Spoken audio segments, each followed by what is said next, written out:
जब स्कूल के बच्चे टॉफी नहीं खरीद सकते थे तो टीचर ने सबके जीभ पर अखबार के टुकड़े रख दिए। अखबार की स्याही में जो हल्की सी मिठास थी उसी में उन्हें टॉफी जैसा स्वाद मिल गया और बच्चे खुशी से झूम उठे। उनमें से सबसे गरीब था फ्रैंक। उसके जूते में इतना बड़ा छेद था कि पैर बाहर झांकता था। नए जूते खरीदने की हैसियत नहीं थी तो उसके पापा पब्लिक टॉयलेट के पास पड़ा एक पुराना टायर उठाकर लाए। ब्रश से उस टायर पर गोंद लगाई, फिर टुकड़ा काट कर फ्रैंक के जूतों के नीचे चिपका दिया। बस बन गए नए जूते। लेकिन ऐसे अजीब जूते देख क्लास के बच्चे हंसी उड़ाने लगे। फ्रैंक ने छोटे भाई को अपने पीछे छुपाया और चुपचाप भीड़ में से निकल गया। उसे अपने जूते से इतनी शर्म आई कि वो उन्हें छुपाकर फेंक आया। अगले दिन जब वो नंगे पांव क्लास में बैठा था तो टीचर ने डांट लगाई, बिना जूते के क्लास में नहीं बैठा जाता। उन्होंने वहीं पड़े हुए जूते उठाए। बच्चों की हंसी फिर गूंज उठी, लेकिन इस बार टीचर ने सबको कड़ी नजरों से देखा और बोले, गरीबी कोई शर्म की बात नहीं। उन्होंने क्रॉस की तरफ इशारा करते हुए कहा, प्रभु यीशु के पास भी जूते नहीं थे, वो नंगे पांव मरे, फिर भी उनका गौरव कम नहीं हुआ। बच्चे चुप हो गए और फ्रैंक को पहली बार अपने जूतों पर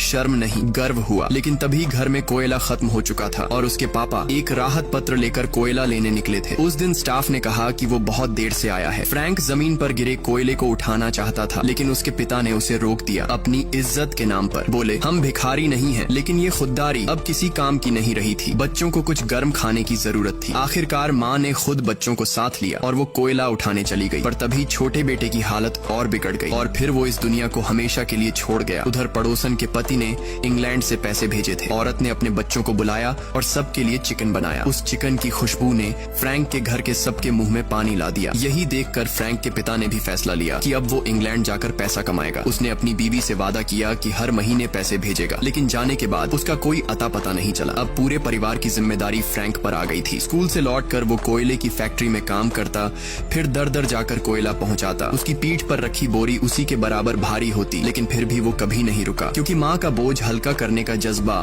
थकावट से कहीं ज्यादा बड़ा था। जब उसने अपनी पहली कमाई माँ को दी तो माँ ने देखा उसकी आंखें लाल हो रही थी। डॉक्टर के पास ले जाया गया तो पता चला उसे केराटाइटिस है। अगर थोड़ी और देर हो जाती तो वो अंधा हो सकता था। इलाज से उसकी आंखें तो बच गईं, लेकिन उसने जो पैसे बड़ी मेहनत से कमाए थे सब खत्म हो गए। दोस्तों, ये लड़के तो दिल से अपनी माँ और पूरे परिवार से प्यार करते हैं। अब आप बताओ, क्या आप भी अपने घर वालों के लिए इतनी मेहनत कर सकते हो? अगर हाँ तो दिल से कमेंट करना। ये लड़की नदी किनारे खेल रही थी, लेकिन उसके पिता को ये बिल्कुल पसंद नहीं आया। गुस्से में उन्होंने लड़की को थप्पड़ मारा और वो सीधे पानी में गिर गई। फिर बालों से पकड़कर उसे बाहर खींच लाए। ये सब देखकर उसका भाई फौरन आया और गुस्से में पिता को जमीन पर गिरा दिया, लेकिन लड़की ने अपने ही भाई को धक्का दे दिया। तभी माँ बीच बचाव करने आई, लेकिन उन्हें भी एक जोरदार थप्पड़ पड़ा। उस रात लड़की चुपचाप रजाई में घुस गई और कान बंद कर ली, लेकिन बाहर से चीखें आ रही थी। उसके पिता फिर से उसकी माँ को मार रहे थे। अगली सुबह जब लड़की खिड़की के पास गई तो देखा माँ हाथ में सूटकेस लेकर जा रही थी। वो दौड़कर पीछे भागी और जोर से पुकारा, मम्मी, लेकिन माँ ने पीछे मुड़कर